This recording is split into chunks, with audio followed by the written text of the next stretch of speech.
You ask Tiger to solve. This deals with linear equations with one unknown. The final result is x equals 13/8. Let's solve it step by step.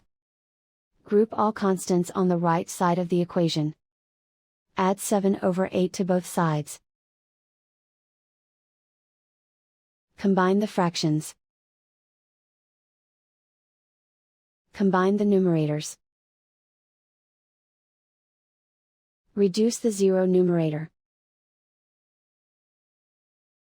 Simplify the arithmetic. Find the lowest common denominator.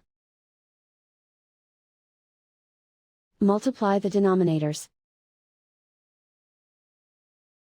Multiply the numerators. Combine the fractions. Combine the numerators. And so the final result is x equals 13/8.